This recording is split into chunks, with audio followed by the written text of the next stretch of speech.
Maya walked closer to the holographic display, her movements drawing every eye in the classroom as she approached the three-dimensional battlefield that had defined her young adulthood.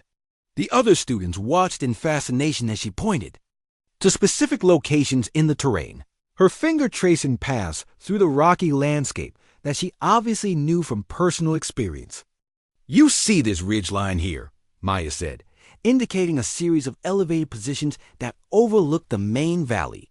Professor Keffer mentioned that our defensive structures were primitive compared to Zarian fortifications. You was absolutely right. We built those bunkers using salvaged metal plating, local rocks, and whatever materials we could scavenge from destroyed vehicles. She moved her hand to highlight a section of the defensive line that appeared particularly rough and improvised.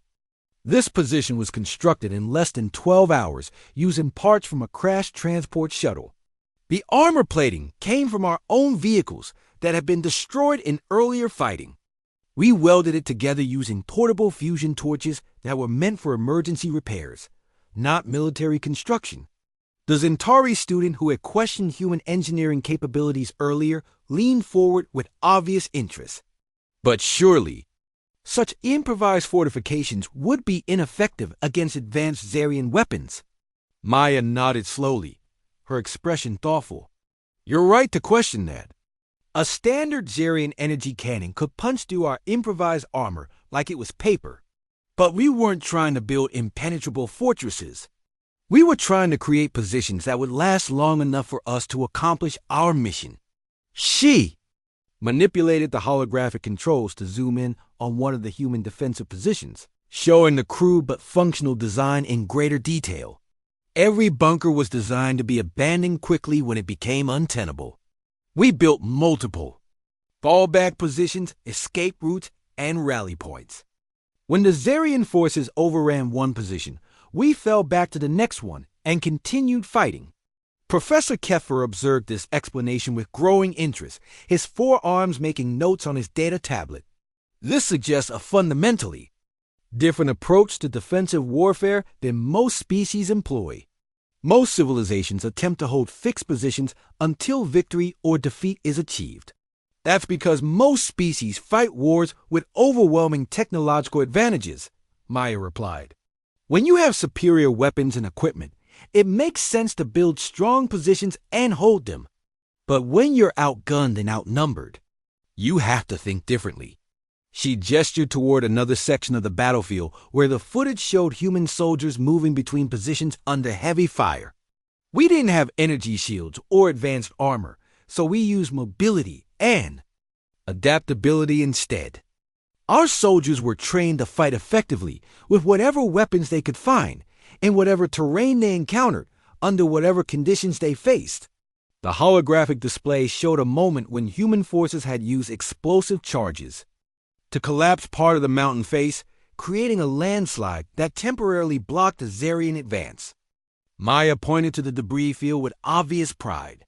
"This is what you called wasteful use of explosives," she said, addressing the earlier comment from one of her classmates. But watch what happens next in the footage. The landslide didn't just block the Zarian advance.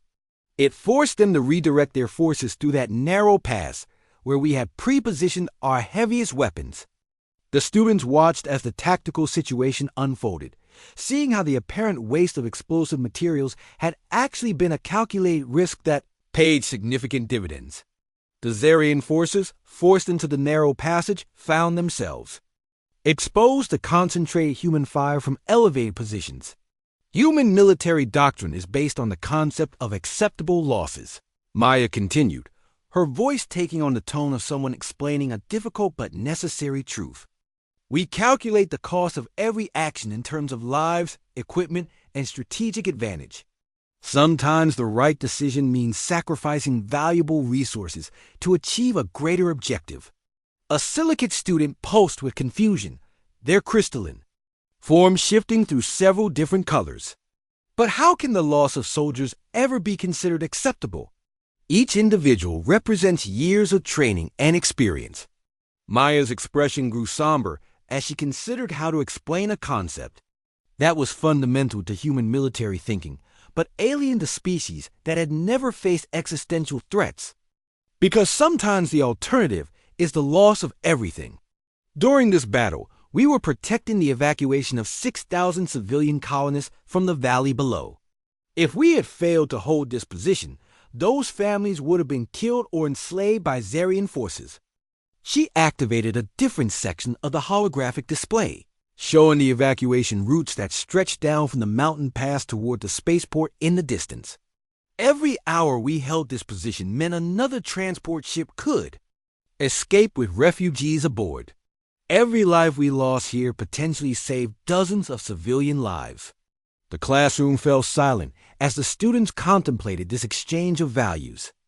Most galactic civilizations had advanced to the point where military conflicts were fought between professional forces using sophisticated technology, with minimal civilian involvement.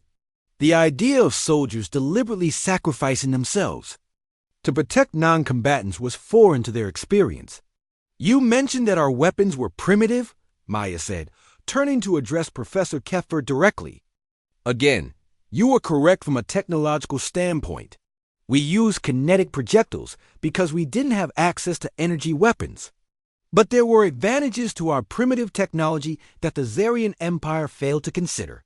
She manipulated the display to show a close-up of human soldiers maintaining their weapons during a brief lull in the fighting. Energy weapons require sophisticated power systems and regular maintenance by trained technicians. If the power core is damaged or the focusing crystals are misaligned, the weapon becomes useless. Our kinetic weapons could be repaired with basic tools and spare parts that we manufactured ourselves. Maya pointed to a human soldier in the footage who was using parts from 2 damaged rifles to create one functional weapon. Private Amy Taylor was a mechanic before she enlisted. During the battle, she kept our weapons functioning using parts salvaged from destroyed equipment. She worked for 18 straight hours under enemy fire, repairing rifles and ammunition feeds so that our soldiers could continue fighting. The ingenuity and determination displayed in the footage began to paint a different picture of human capabilities. What the alien students had initially seen as primitive technology, they now began to understand as robust and adaptable systems that could function under extreme conditions. "The damaged mech that became such a symbol of this battle," Maya continued, her voice filled with respect for the pilot who had given his life, "represents everything about human engineering philosophy. It wasn't the most advanced machine on the battlefield, but it was built to take damage and keep fighting. The pilot could repair basic systems manually, reroute power around damaged components, and maintain combat effectiveness even when half the machine was destroyed." She gestured toward the image of Lieutenant Morrison's battered mech, its scarred armor and missing limbs testament to both human engineering and human determination. Jake Morrison stayed in that machine for 6 hours after it should have been abandoned. He manually operated the weapon systems when the computer targeting failed. He used emergency power reserves to maintain mobility when the main reactor was damaged. He turned a piece of military equipment into an extension of his own will to fight. The alien students began to see the battle from an entirely different perspective as Maya continued her explanation.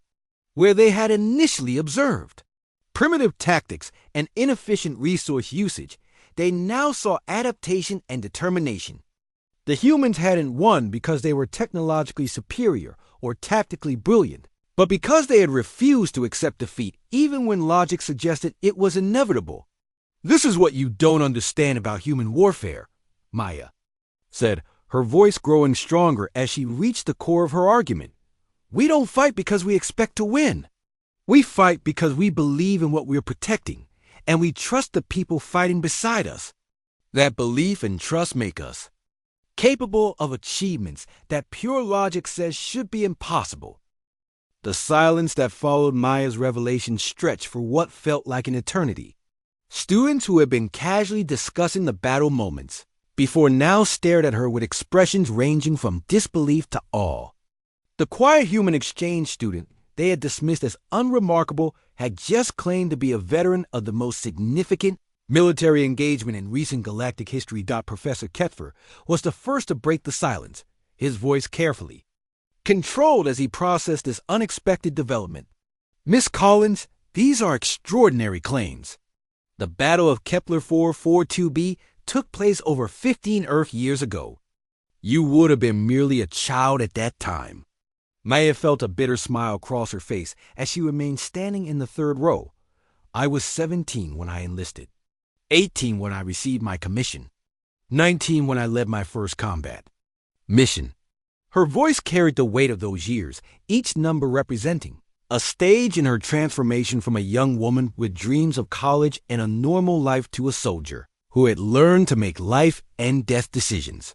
The reptilian student Zek H turned his massive head toward Maya, his forked tongue flicking out nervously. But the humans in the footage appeared to be fully mature adults. How could someone so young hold a command position? Maya's expression darkened as she thought about the desperate circumstances that had led to her rapid promotion. When your senior officers are killed in the first week of fighting, age becomes less important than competence. Lieutenant Colonel Harrison died when his command post took a direct hit from a Zarian energy cannon. Major Williams was killed 2 days later during a reconnaissance mission. Captain Rodriguez lasted until the 4th day before a sniper got him. The clinical way she recited the deaths of her superior officers sent a chill through the classroom. These weren't statistics from a historical document, but personal memories of people she had known and served under. Each name represented a mentor who had helped shape her understanding of leadership and warfare. By the time the Battle of Kepler 442b began, I was the senior surviving officer in the sector, Maya continued, her voice steady despite the emotional weight of the memories. Command of the 47th Battalion fell to me, not because I was ready for it, but because there was no one else left. Professor Keffer activated the holographic display again, rewinding the footage to show the command post built into the natural rock formation. Can you identify your position in this recording? Miss Collins? Maya pointed to a figure partially hidden behind a communication array, someone who appeared to be coordinating defensive positions while maintaining contact with scattered units. That's me, approximately 6 hours before the main Zarian assault began. I was trying to establish communication with our artillery support when the enemy jamming began. The students followed her gesture, studying the small figure in the display with new interest. The person they were looking at appeared calm and focused, but Maya remembered the fear that had been eating at her stomach during those final preparation hours. She had been responsible for the lives of nearly 800 soldiers, and she had known that most of them would not survive the coming battle. The damaged mech you were analyzing earlier, Maya said, her voice growing quieter, was piloted by Lieutenant Jake Morrison. He was 19 years old, from a farming community in what used to be called Nebraska. He had been planning to study agriculture when he got home, wanted to help develop crops that could grow in the harsh soil of the frontier colonies. The holographic display showed the battered mechanized unit as it limped between defensive positions, its pilot visible through the cracked cockpit canopy. Maya could see the determination in Morrison's young face, the way he had refused to abandon his post even as his life support systems failed around him. Jake held that position for 6 hours. After his legs were crushed by falling debris, Maya continued, her voice filled with quiet respect. His mech's reactor was overloading, his weapon systems were failing, and he was slowly suffocating as his air recycling system broke down.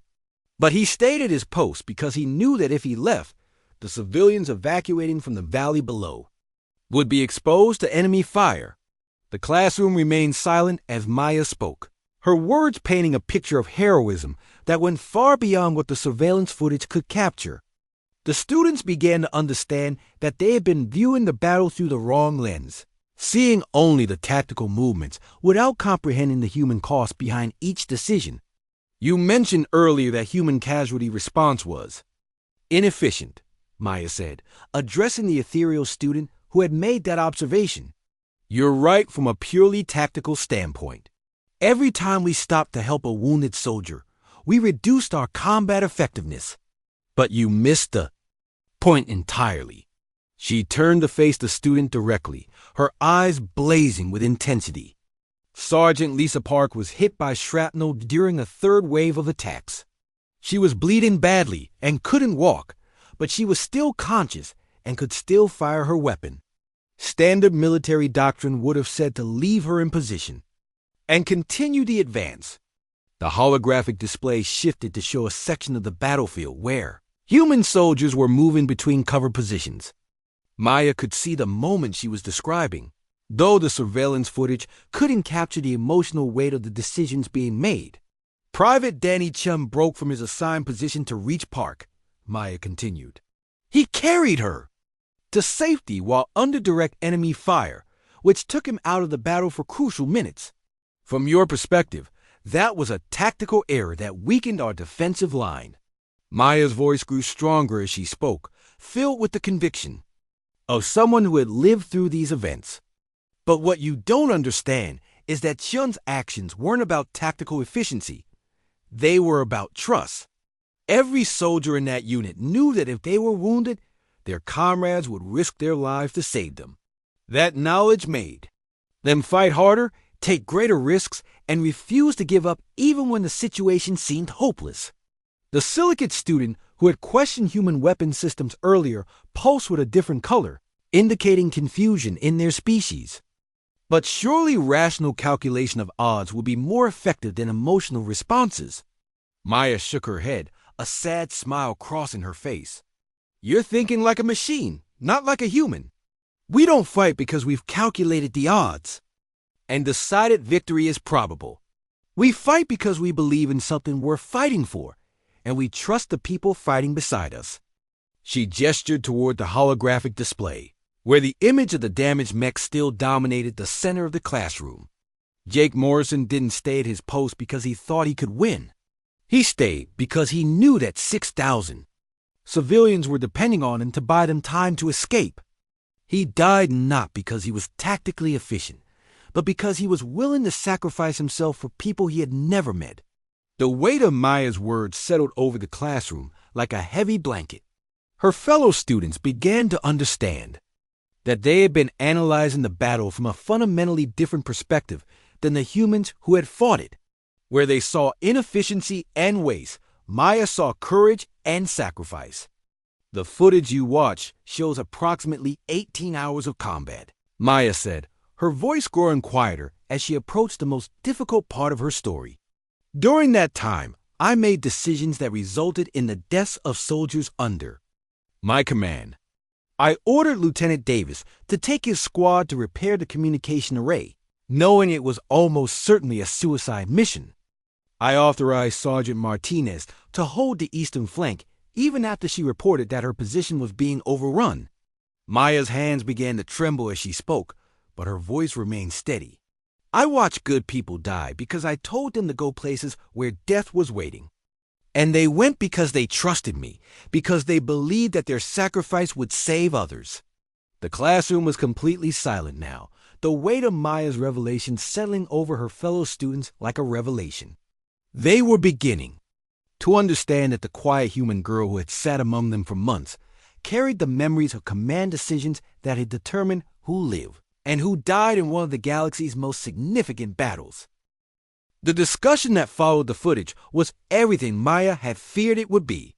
Her classmates analyzed the battle with the detached curiosity of students studying ancient history, their voices filled with academic interest rather than the weight of understanding what they had actually witnessed. The reptilian student Zektage was particularly vocal about the tactical errors he believed the humans had made, while several silicate students debated the efficiency of human resource allocation during the engagement. Maya listened to their conversations with growing frustration, her hands gripping the edge of her desk so tightly that her knuckles had turned white. Every comment about human primitiveness, every casual dismissal of the sacrifices made by her fellow soldiers felt like a knife twisting in her chest. She wanted to scream at them, to make them understand that those weren't just tactical units moving across a battlefield, but real people with names and families and dreams. Professor Keffer seemed pleased with the level of engagement from his students. encouraging their questions and adding his own observations about human military doctrine. His academic analysis was thorough and well-researched, but it missed the fundamental truth of what had happened on that mountain pass. The professor saw inefficiency where Maya knew there had been heroism, waste where there had been sacrifice, and primitive tactics where there had been desperate innovation. The human response to casualties was particularly inefficient, commented a tall, ethereal student whose gaseous form shifted to a deeper blue as they spoke. They consistently diverted combat resources to rescue wounded soldiers rather than maintaining offensive pressure. This behavior pattern cost them significant tactical advantages throughout the engagement. Maya felt something break inside her chest at those words. The casual way the alien student dismissed the humanity of the soldiers who had died protecting their friends was more than she could bear. She thought about Lieutenant Davis, who had died trying to save a wounded medic, and Sergeant Kelly Martinez, who had held her position despite being severely injured because she knew her squad needed covering fire to reach safety. Their weapon systems were clearly inadequate for the threat they faced, added another student, this one a Zentari with the same elongated features as Professor Keffer. Energy weapons would have been far more effective against Zarian armor. The humans seemed to rely entirely on kinetic projectiles and chemical explosives, which explains their heavy casualties. Maya's breathing became shallow as she listened to the continued analysis. These students had never held a rifle that jammed at the worst possible moment, never felt the heat of an energy blast passing inches from their face, never watched a friend die because their equipment had failed them. They spoke about weapons and tactics as if they were discussing mathematical equations rather than the tools that determined who lived and who died. I find it fascinating that such a primitive species managed to achieve victory, said a silicate student, their crystalline body reflecting the classroom lights as they moved. There must have been some factor that the Zarian Empire failed to account for in their strategic planning. Professor Keffer nodded thoughtfully at this observation. Indeed, that is one of the most intriguing aspects of this engagement. The Zarian Empire had centuries of experience in warfare and had successfully conquered dozens of species with similar or superior technology. Their failure to defeat humanity suggests that they misunderstood something fundamental about human nature.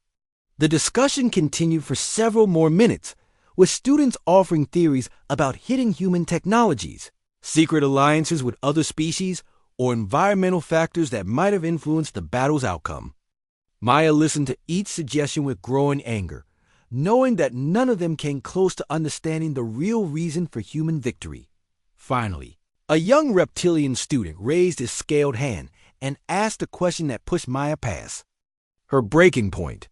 Professor, how did such a primitive species defeat the Zarian Empire?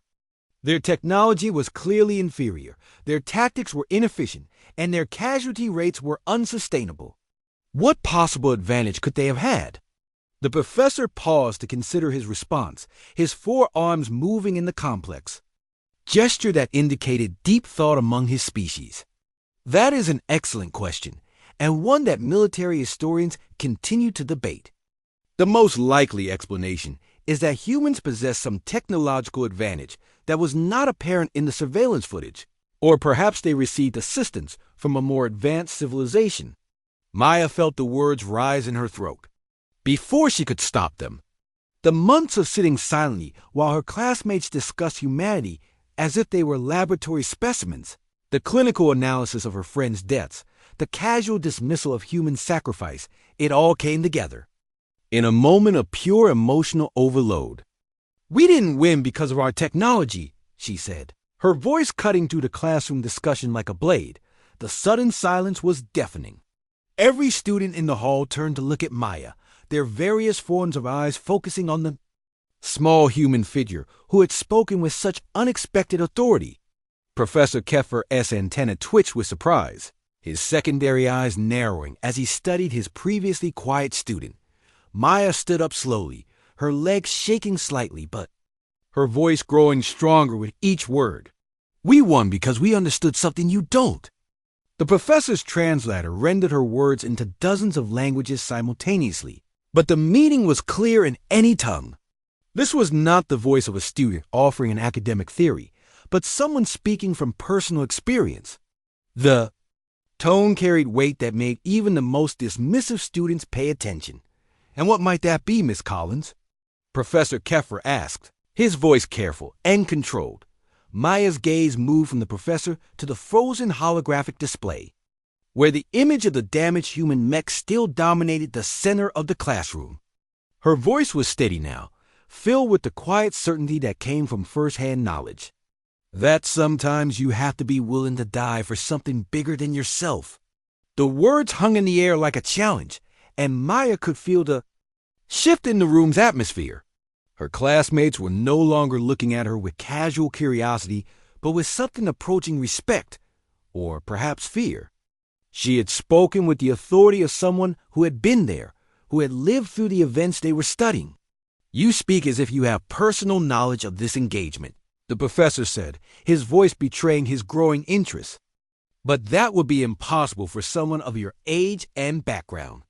Maya turned her gaze back to the professor, meeting his alien eyes with a steadiness that surprised even herself. The months of hiding, of pretending to be just another exchange student, of listening to academic theories about events that had cost her friends their lives, it all felt suddenly pointless. "I was there," she said simply, and those 3 words changed everything. The classroom erupted in shocked murmurs and excited chatter as students turned to each other in disbelief. The quiet human girl who had sat in the back row for months, who had never distinguished herself academically, who had seemed unremarkable in every way, she was claiming to have been present at one of the most significant military engagements in galactic history. Professor Keffer raised his arms for silence, his expression shifting from academic curiosity to something approaching awe. "Miss Collins, are you claiming to have been present at the Battle of Kepler 4-2b? Maya nodded, her voice growing stronger as she continued. "3rd Mechanized Infantry, 47th Battalion. Calcine, Reaper 6. The revelation sent shockwaves through the classroom that Maya could feel in the sudden stillness that followed her words. She had just identified herself not merely as a witness to history, but as someone who had held command authority during the engagement. The calcine she had mentioned was that of a unit commander, someone who had been responsible for the lives and deaths of the soldiers they had all watched in the footage. Maya looked around the classroom at her fellow students, seeing their expressions change from skepticism to amazement to something approaching fear. She had been hiding among them for months, just another face in the crowd, while carrying the weight of experiences that none of them could imagine. "You want to know how humans defeated the Zarian Empire?" Maya asked, her voice carrying to every corner of the silent hall. "It wasn't because of our technology or our tactics or some secret alliance. It was because we understood that some things are worth dying for, and we were willing to pay that price." Maya arrived at the lecture hall early the next morning, choosing the same seat in the 3rd row that she had occupied for months. Her hands trembled slightly as she opened her notebook, and she pressed them flat against the desk to stop the shaking. Around her, students filtered in with their usual casual chatter, discussing assignments and weekend plans as if this were any other day. Reptilian student named Zektage, who usually sat beside her, nodded in greeting, his forked tongue flicking out to taste the air, and what Maya had learned was a friendly gesture among his people. She managed a weak smile in return, though her mind was already racing ahead to what she knew was coming. The other students had no idea what they were about to witness, but Maya could already feel the weight of those memories pressing down on her chest. Professor Keffer entered the hall carrying a specialized data crystal that glowed with an inner light. Maya recognized the military classification symbols etched into its surface, though she doubted any of her classmates would understand their significance. The professor's movements seemed more deliberate today, and his secondary eyes scanned the students with what appeared to be heightened attention. "Today we examine the actual combat footage from the Battle of Kepler 4-2b, the professor announced as he connected the crystal to the holographic display system. This engagement represents the turning point of the Terran incident and provides valuable insight into human military capabilities and psychological makeup. The lights dimmed and the holographic projectors activated, filling the center of the hall with a three-dimensional battlefield that stretched from floor to ceiling. Maya's breath caught in her throat as she recognized the terrain immediately. The rocky outcroppings, the scattered debris from earlier battles, the distinctive red soil that had stained everything those terrible weeks. The footage began with an aerial view of the mountain pass, where human forces had established their defensive positions. Maya could see the hastily constructed bunkers, the camouflage weapon emplacements, and the thin line of soldiers that represented humanity's last stand on this contested world. The image quality was sharp and clear, captured by Zarian surveillance drones that had recorded everything for their post-battle analysis. Note the primitive nature of human defensive structures, Professor Keffer commented, using a laser pointer to highlight specific areas of the display. These bunkers are constructed from local materials and basic metal plating far inferior to standard Zarian fortifications. The weapon systems are equally crude, relying on projectile-based technology rather than energy weapons. A silicate student raised a crystalline appendage to ask a question. Professor, why didn't the humans use energy barriers or plasma shields, like more advanced civilizations? An excellent question, the professor replied. Human technology at this point in their development was limited to kinetic weapons and chemical explosives. They had not yet mastered the energy manipulation techniques that most spacefaring species consider fundamental. Maya watched the footage with growing tension as the camera panned across the battlefield. She could see herself in the distance, a tiny figure directing defensive preparations from a command post built into a natural rock formation. Her younger self looked confident and determined, though Maya remembered the fear that had gnawed at her stomach during those final hours before the battle began. The scene shifted to show the approaching Zarian forces, their sleek vehicles moving across the landscape with mechanical precision. The alien army looked overwhelming compared to the scattered human defenders, their advanced technology evident in every piece of equipment they deployed. Massive hover tanks floated above the ground, their energy cannons charging with an ominous blue glow. The Zarian assault force consisted of approximately 10,000 soldiers supported by heavy armor and air support, Professor Keffer explained. They faced roughly 800 human defenders who had been cut off from their main force during the previous week's fighting. Maya's hands clenched into fists as she watched the battle unfold. The footage showed the moment when Zarian forces began their attack, energy bolts lighting up the sky as they struck human positions. She could see soldiers running between bunkers, their primitive armor offering little protection against the advanced weapons being used against them. The camera followed a group of human soldiers as they attempted to reach a damaged communication array. Maya recognized Lieutenant Pete Davis leading the squad, his face grim with determination as he signaled for his men to move forward. She remembered giving him that order, remembered the way he had looked at her with complete trust before heading into what they both knew was almost certain death. Observe the inefficient movement patterns of human infantry, the professor noted. They waste considerable energy with their running movements and fail to utilize proper energy conservation techniques. Their armor appears to be purely passive protection rather than the active energy systems used by more advanced species. An ethereal student pulsed with curiosity, their gaseous forms shifting colors as they communicated their question. Professor, how could such primitive tactics be effective against Zarian technology? That is precisely what makes this engagement so fascinating, Professor Keffer replied. Despite their technological disadvantages, human forces managed to hold this position for over 18 hours against overwhelming odds. The footage continued to play, showing the desperate fighting that had consumed the entire day. Maya watched as human soldiers used explosive charges to collapse sections of the mountainside, creating barriers that forced the Zarian forces to attack through narrow passages. She saw medics dragging wounded soldiers to safety while continuing to return fire, their faces covered in dust and blood. The camera captured the moment when a Zarian hover tank broke through the outer defenses, its energy cannon destroying a human bunker in a single blast. Maya remembered that explosion, remembered the way the ground had shaken and the screams of the soldiers who had been caught inside. She had been forced to make an immediate decision about whether to commit her reserves to plug the gap or hold. Then back for a final defense. Notice how humans respond to casualties.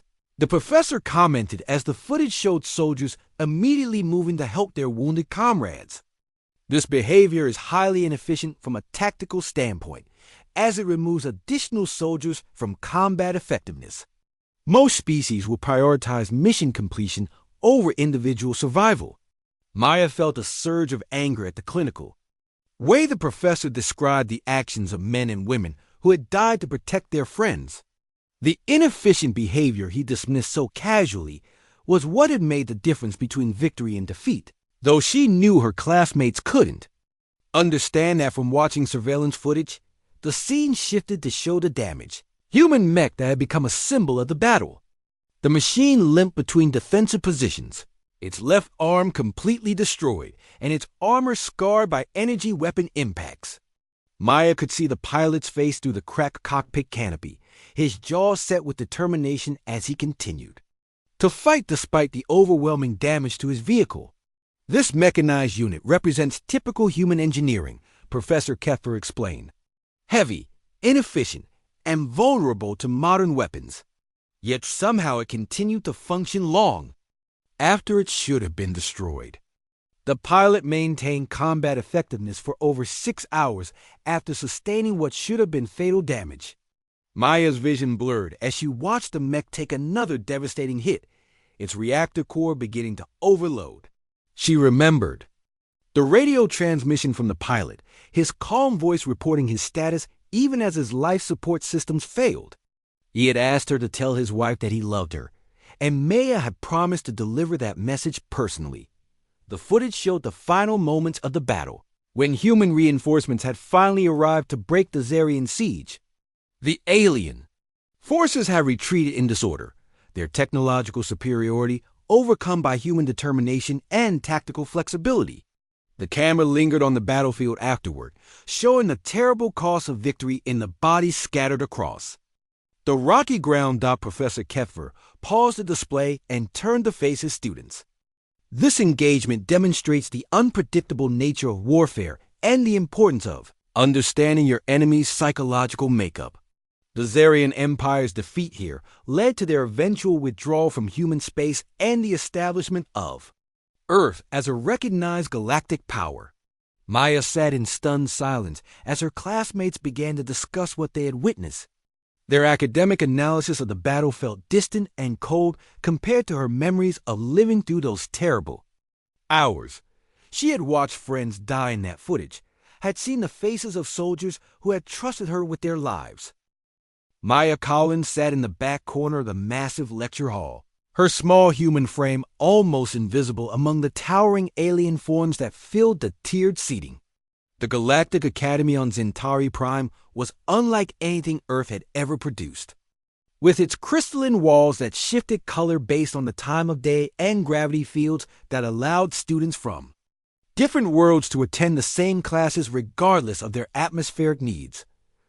3 months had passed since Maya first walked through the Academy's shimmering entrance portals, and she still felt like an outsider looking in. Around her, reptilian students from the Soros system discussed complex mathematical theories in their harsh, clicking language while their scaled tails swished with excitement. Behind them, a group of silicate beings communicated through light patterns that danced across their translucent bodies, creating a beautiful but alien display that Maya could barely follow even with her universal translator. The ethereals were perhaps the most fascinating to watch. Their gaseous forms contained within specialized, environmental suits that allowed them to maintain cohesion in the Academy's standard atmosphere. They moved with fluid grace, their thoughts transmitted through bioelectric fields that created subtle aurora patterns in the air around them. Maya had tried to befriend one of them during her first week, but the cultural gap proved too wide to bridge with simple gestures and shared study sessions. Professor Keffer entered the hall with his characteristic precise movements, his four arms carrying various data tablets, while his primary eyes scanned the assembled students. The Zentari were known throughout the galaxy for their scholarly nature and their ability to analyze complex historical events with remarkable objectivity. His secondary eyes, smaller and positioned on the sides of his elongated head, tracked individual students as he made his way to the central podium. Maya opened her notebook and prepared to take notes, just as she had done every day for the past 3 months. Her academic performance had been consistently average, neither impressive enough to draw attention nor poor enough to cause concern. She answered questions when called upon, submitted assignments on time, and maintained the quiet demeanor that had become her trademark among her fellow students. The other students had formed their own opinions about the human exchange student. Some viewed her as a curiosity, a representative of the species that had somehow managed to defeat the mighty Zarian Empire in what the galaxy now called the Terran Incident. Others saw her as proof that humans were nothing special, just another species that had gotten lucky in a single military engagement. Maya had heard the whispered conversations in the hallways, the speculation about how Earth had managed to stand against the Zarian forces. The prevailing theory among her classmates was that humans had discovered some unknown technology or had received secret assistance from a more advanced civilization. The idea that a relatively primitive species could defeat the galaxy's most feared military power through conventional means seemed impossible to most of them. During her time at the academy, Maya had learned to navigate the complex social dynamics of interspecies education. She ate her meals alone in the cafeteria, choosing foods that her human digestive system could process from the vast array of options available. She studied in the library during quiet hours, surrounded by texts written in dozens of languages and stored in formats ranging from traditional books to quantum data crystals.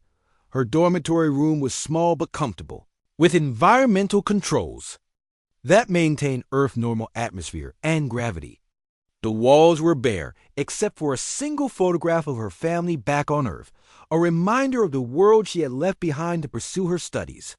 Her roommate was a friendly aquatic from the Nereid system, who spent most of her time in the specialized water chambers that had been installed throughout the academy. Professor Keffer activated the holographic display system, and the lights in the lecture hall dimmed automatically. Maya settled back in her seat, expecting another routine lesson on galactic history or interspecies diplomacy. The professor's voice carried clearly through the hall's acoustic enhancement system as he began to speak. Today we will examine one of the most significant military conflicts in recent galactic history, he announced, his translator rendering his words into the various languages represented in the classroom.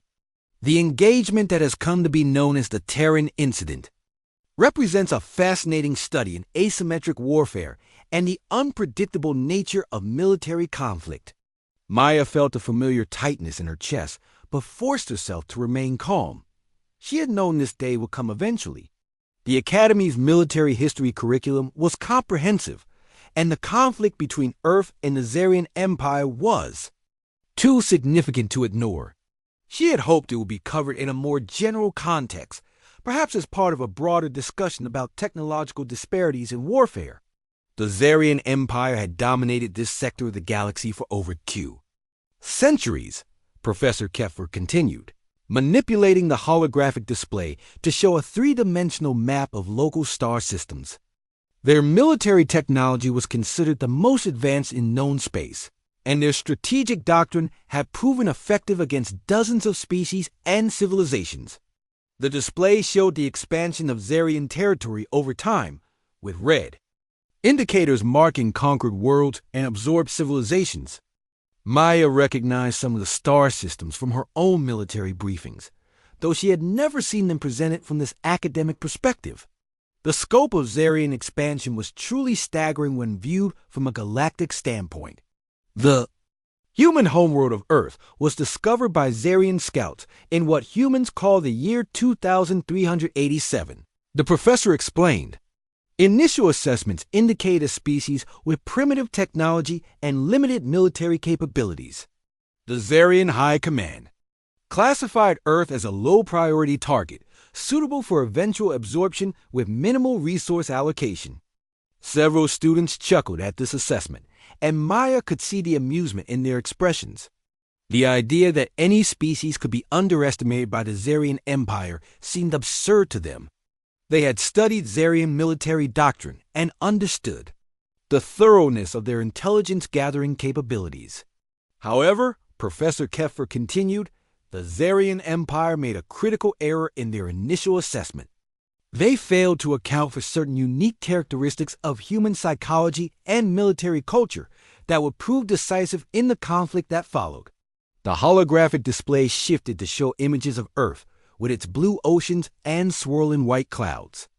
Maya had seen these same images in Zarian intelligence reports, but seeing them now in an academic context felt strange and distant.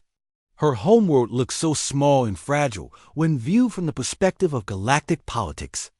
The conflict began when Zarian forces established a blockade of the Sol system and demanded Earth's immediate surrender, the professor explained. Standard protocol called for a demonstration of force followed by occupation and integration into the Empire. The Zarian commanders expected minimal resistance and planned to complete the operation within a standard galactic month. Maya remembered the fear that had gripped Earth during those first weeks of the blockade. The news broadcasts, the emergency governmental sessions, the desperate attempts at diplomatic contact. She had been a young lieutenant then, fresh out of the military academy and assigned to a defensive position that everyone assumed would never see real combat. What happened next, Professor Kepfer said, would reshape our understanding of warfare and establish humanity as a significant power in galactic politics. Tomorrow, we will examine the actual footage from the pivotal battle that turned the tide of the conflict. The lights came up and students began gathering their belongings. Maya remained seated for a moment, watching her classmates file out of the hall. None of them had any idea what they were about to see, or that the quiet human girl in the third row had played a role in the events. They would be studying Doc. She finally stood and made her way toward the exit, her mind already racing with memories she had tried to bury. Tomorrow would bring challenges she had hoped to avoid, but there was no escaping the past when it became part of the curriculum.